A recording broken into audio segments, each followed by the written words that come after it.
Hello, everyone. Welcome to my podcast this evening. I've got a guest this evening. I'm so excited to have a chat with him. He's a Nigerian, born in Nigeria? Yeah, Enugu. So he knows a lot of our history more than even Nigerians themselves. So let's welcome Brian Truman. I'm so excited he's here to have a chat with. Welcome, Brian. How are you doing? Yeah, no, really well. Yeah, enjoy being in Manchester and rain in Manchester.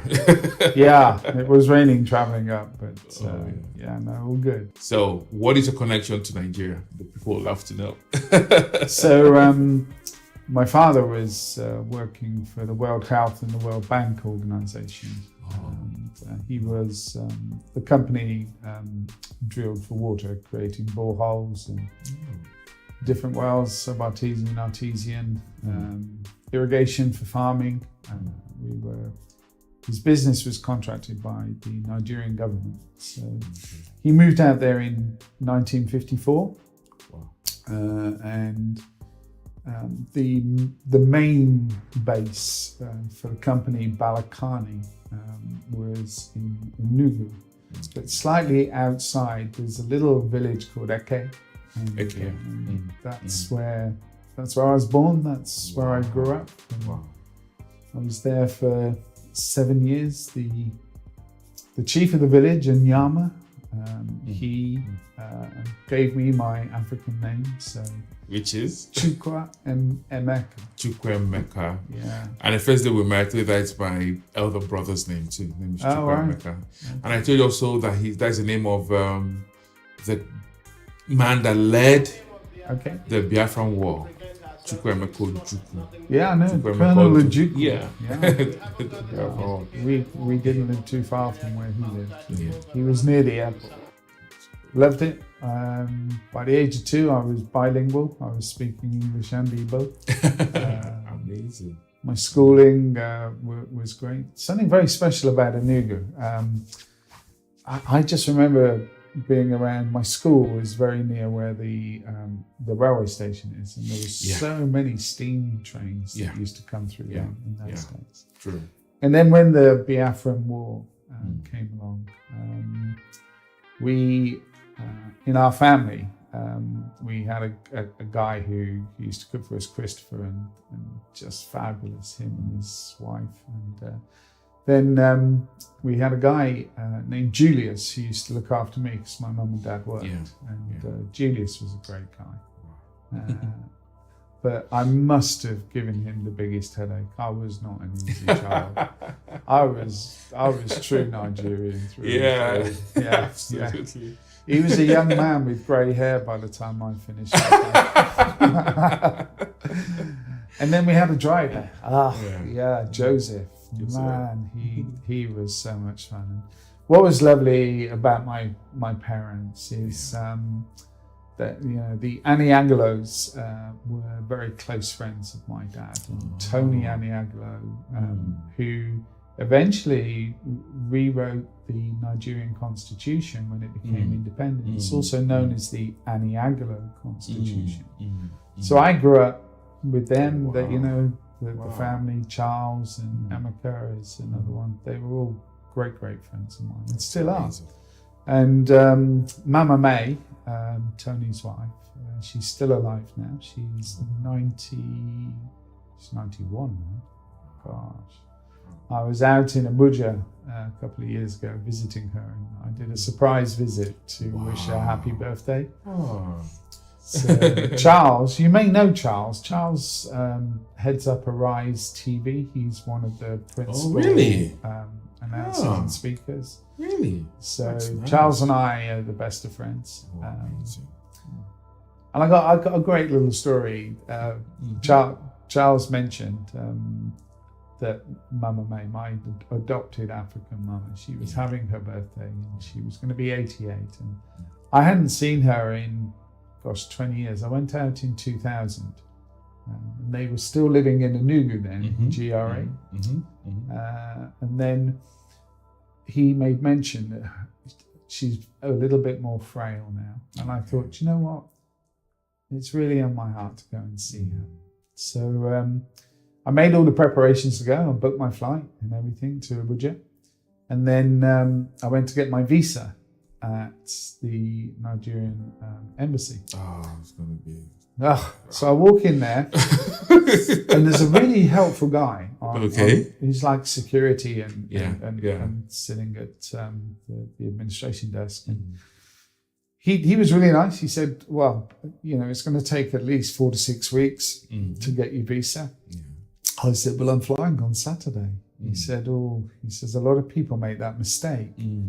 What normally happens is you come for your visa first. Once you have your visa, then you book your flight, which I totally get what he was saying. Yeah. I said, well, it's my mama's birthday and I want to be there as a surprise, so I've got to find a way. So this was the Monday and I'm flying on the Saturday. Wow. So I come back out to the embassy and I'm stood on the pavement and I sent a message to Charles. Charles he either works for Arise in Abuja or he works here in London. And so I messaged him. He messaged me straight back. He's in Nigeria. He said, leave it with me. About 10, 15 minutes later, I get a message back saying, it's all sorted. Really? Yeah. Wow. Because this is going back 3 years. So this was pre the election. Okay. So the Minister for Foreign Affairs is a guy called Jeffrey Nyama. Yeah.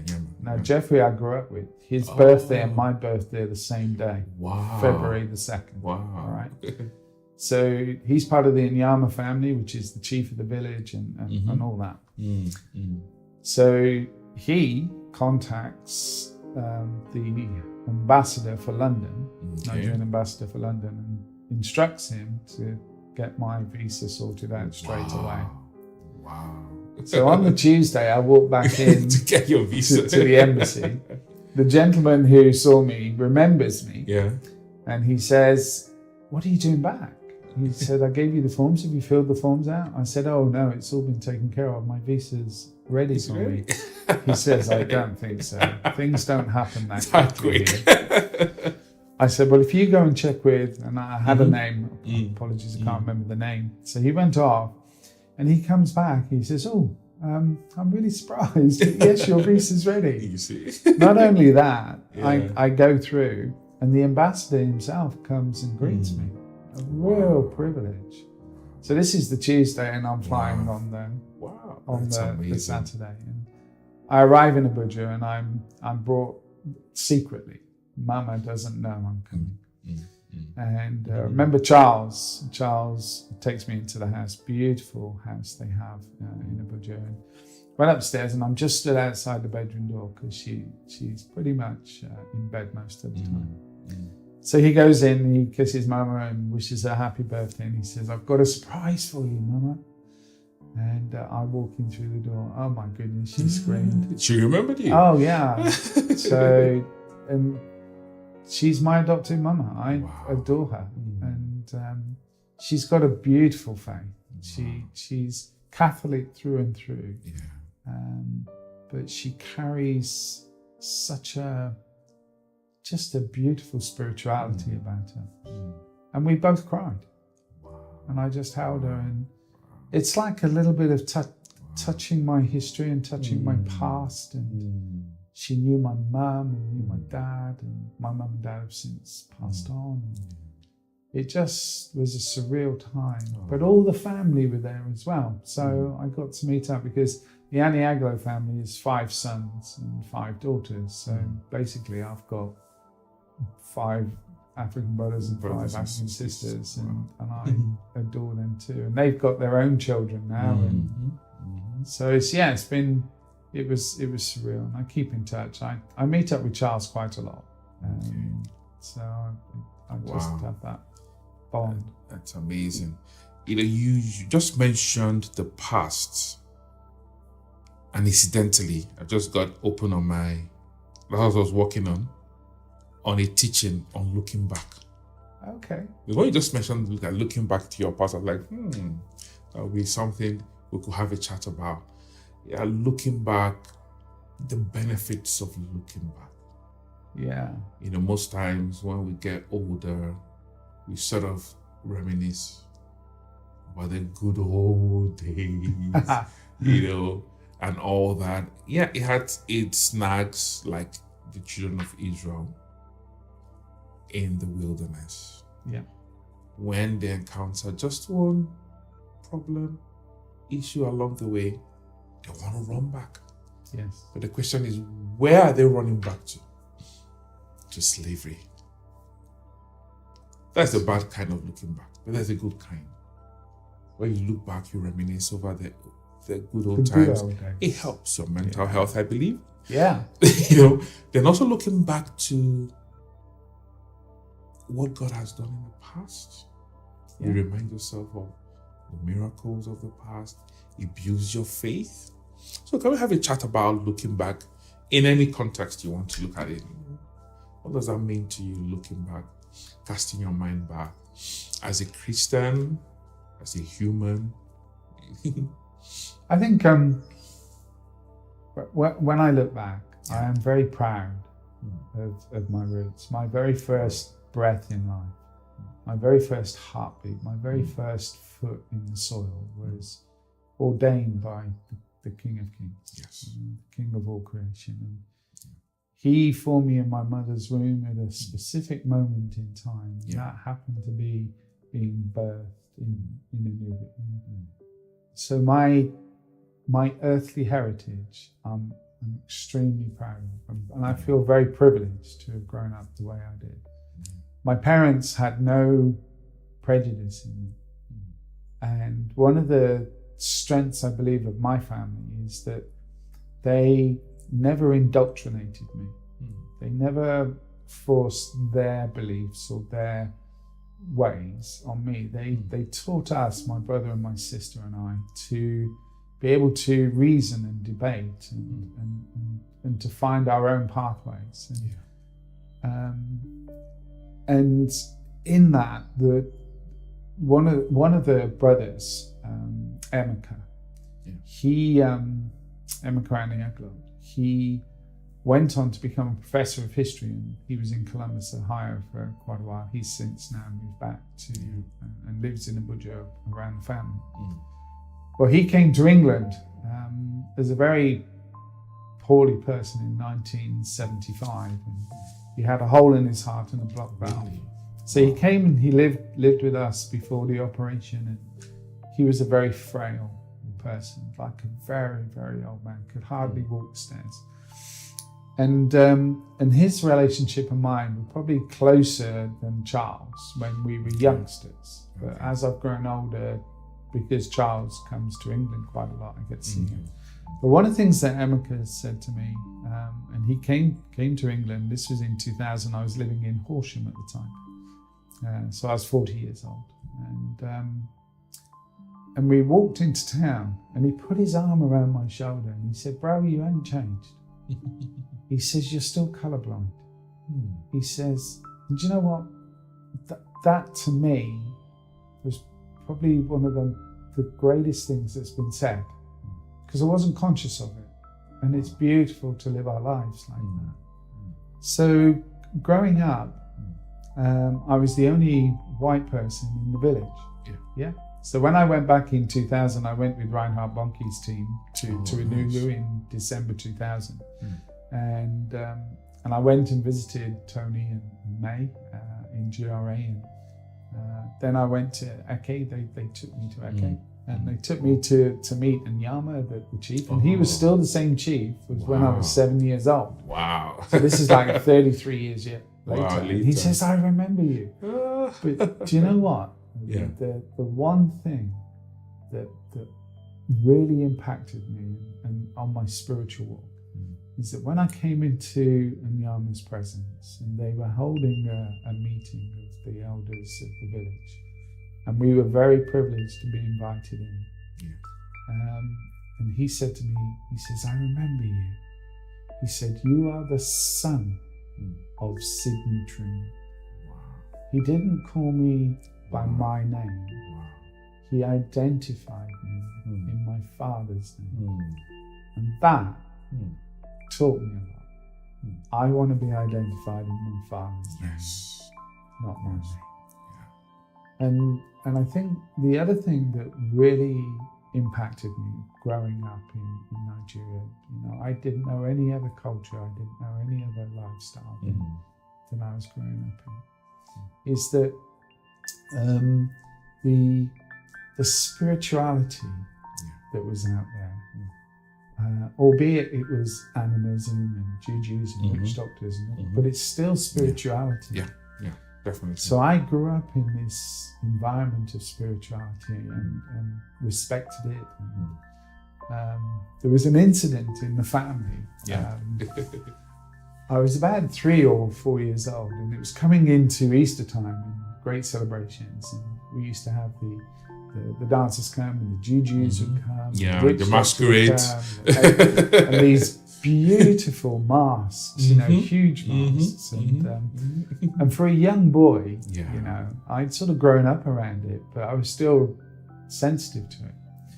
And my father, I was in my father's arms. Now, I've been told this story so many times by my mum and the family. So part of it is their historical records. I can remember a little bit of myself.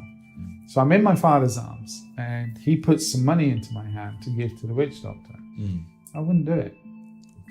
And the reason my mum remembers it, she said, you were the only one of the 3 children that defied your father and got away with it. Were you the last? Yeah. Okay.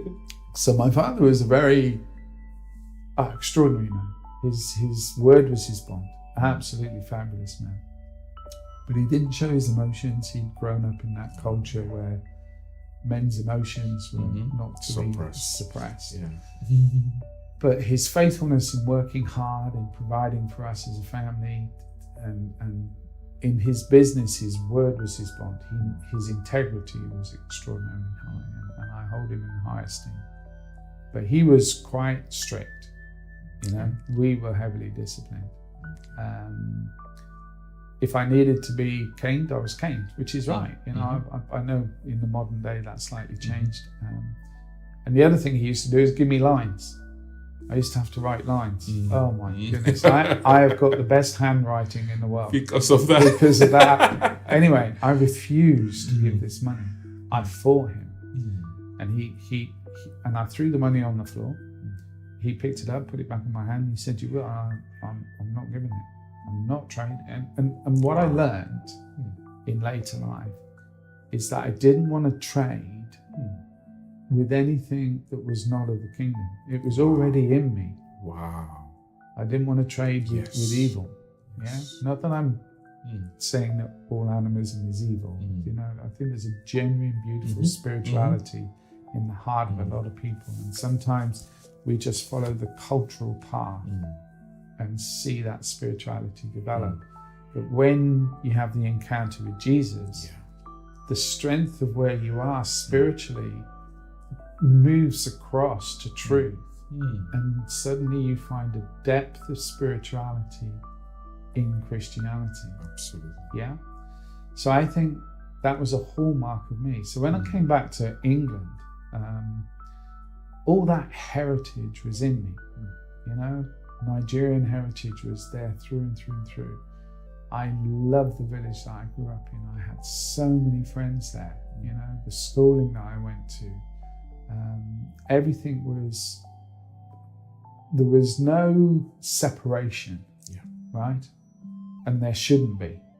And I honor my parents for living that kind of life. Quite rare, I understand, because it was colonial Africa and a lot of oppression came out of that. But for my family, none of that was there. And that's why I think I've got such a beautiful friendship with the Aniaglo family. And I am an adopted son.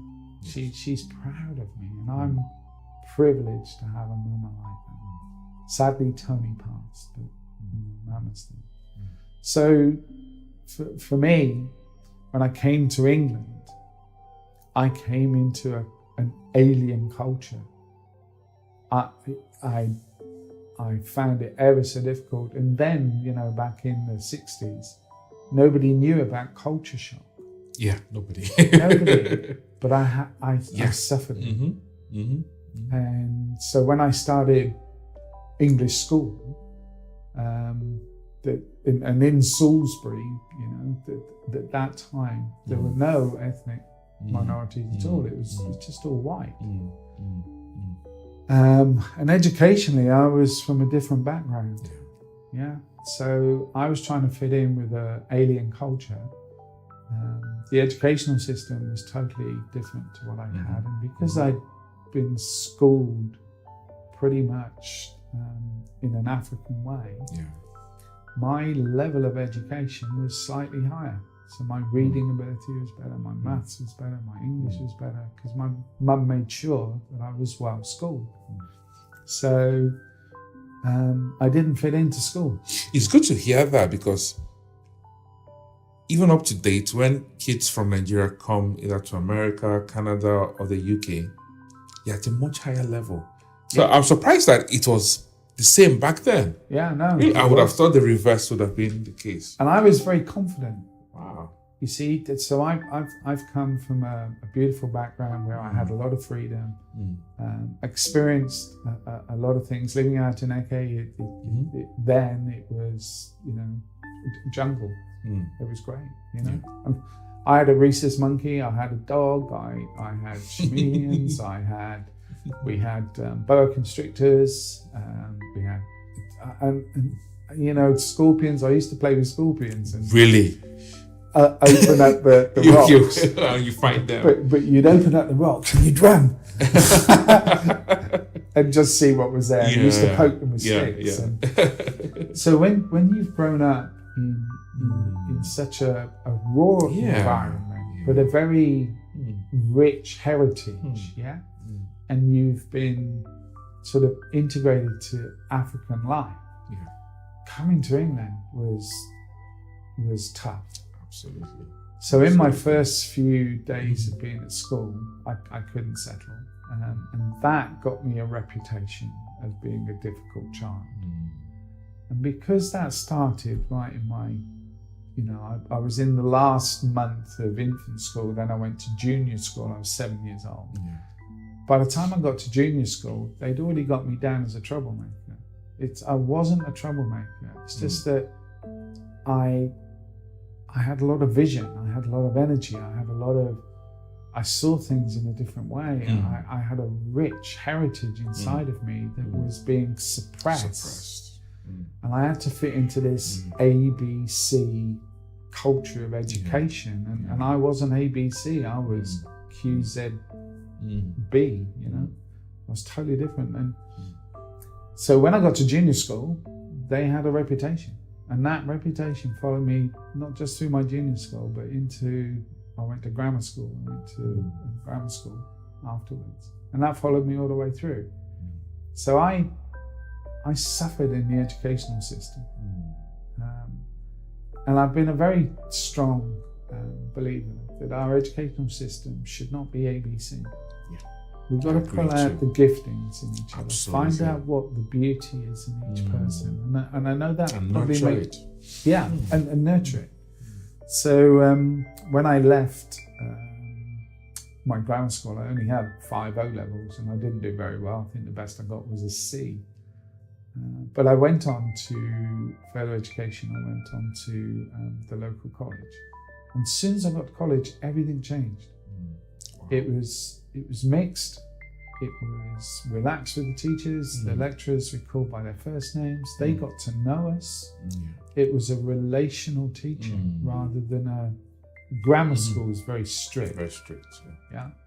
And certainly sitting under the auspices of Salisbury Cathedral, we were High Church of England, so that followed through our school. We were called Bishop Wordsworth, which is one of the bishops of Salisbury. So that was a struggle. But when I got to college, it changed. And suddenly I found my rhythm, I found me, I found the skills that I had, and therefore I did ever so well. And I went up through higher education and into a degree. But just going back to Nigeria, I've got a great friend now. He's a little bit older than me. His name is Richard Sexton. And Richard and I have been best of friends probably 10, 12 years. Well, when he was a young man, he did voluntary services overseas and got involved with the American Peace Corps, was it? Yeah, Peace Corps. And he was teaching out in Enugu. And there was a place in Enugu called the Sports Club, the Enugu Sports Club. The Enugu Sports Club, yeah. Beautiful tennis courts, lovely swimming pool. So I, after school, because school for us would start at 7 o'clock in the morning, and then finish at 12 because finish at 12. Okay. Too hot. Yeah. So for the rest of the afternoon, Joseph used to come and pick us up, drop us off at Enugu Sports Club, and that was it. I'd swim for the rest of the day with my friends. Yeah. Mum and Dad would come in the evening, play a game of tennis and sit at the bar and everything. Unbeknownst to me, Richard Sexton was in Enugu then. Wow. And he was forever around the pool. Really? So we worked it out that between 1963 and 66, he was there pretty much every day, and I would be there pretty much every day. So we know we were around the same pool at the same time. So to be friends later on, it's been quite amazing. And the friendships, I've never, friendships is really interesting. When I'm with Charles, because we grew up together, there's a brotherly bond. And if we don't see each other for a few years, it doesn't matter. When we're together, it's like we've never been apart. Wow. And although I've got a lot of English friends that I absolutely love and adore, I've noticed that my bonds with the Aniaglo family go much, much deeper. So I know that's the Nigerian. And I celebrate that, absolutely 100%.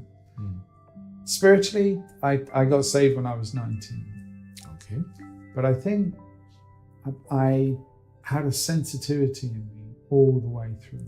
I can remember as a young kid, there was a dream that I would have, and it was one of those recurring dreams where there was a goat and a lamb, and I was forever following the lamb, and then the goat would try and guide me away. I keep coming back to follow the lamb. And I saw things that I couldn't put words to. I could sense good and bad. And my mum and dad would say there was another part of me that would be able to see things or see things that were about to happen.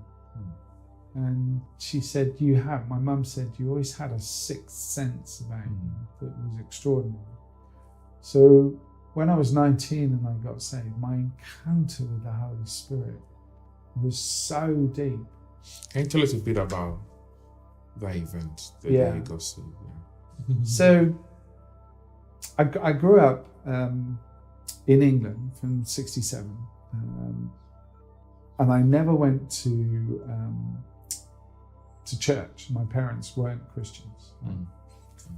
But I woke up one morning and I got dressed and I went out, and I was in my school blazer, my junior school blazer. And Mum says, "It's Sunday. What are you doing?" I said, "I really want to go to Sunday school." So I went out and I tried to find Sunday school. So I went down to the local church, walked around the church, couldn't find anything.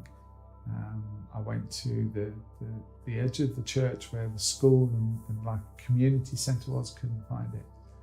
And I walked all over trying to find it, and I walked home a bit disappointed. So something stirring in me at the age of 7. Wow.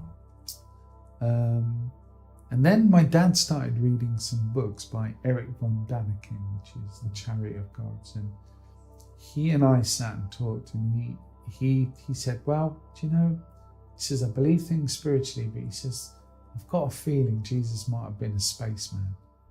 Right? Okay. So he's into these Eric von Daniken books. Yeah. So I read them. I'm a young lad. And I know that I look back, I know I was searching. So we had some sad moments. Obviously, we had to leave Africa because of the Biafran War, and we lost everything. The business. And as a 7-year-old, I lost all my toys. I was so annoyed about that. I wanted to bring all my toys home, but I wasn't allowed. We had to leave, and sad. But so what happened is at the age of 7, things started to awaken in me. Wow, that's amazing. Sorry to cut short that conversation because we're going to continue next week. Just make sure you subscribe to the channel. Follow me on Facebook if you're watching on Facebook. And Brian is going to continue this conversation of his journey to God, of how he relates with God. And like I tell you, it's not popular, but it is profound. And it will get you thinking. And when you read some of the Psalms, you see a word, Selah, which means pause, stop, and ponder. Sometimes we get so busy in life that we don't think, we don't meditate. Listening to Brian will make you think, it will make you ponder, it will make you question the norm, as we ought to, because I believe in questioning, we pull out insights, revelation that will guide us in life. So sorry to stop it. So join us next week for the continuation of that conversation. So I'll see you next week.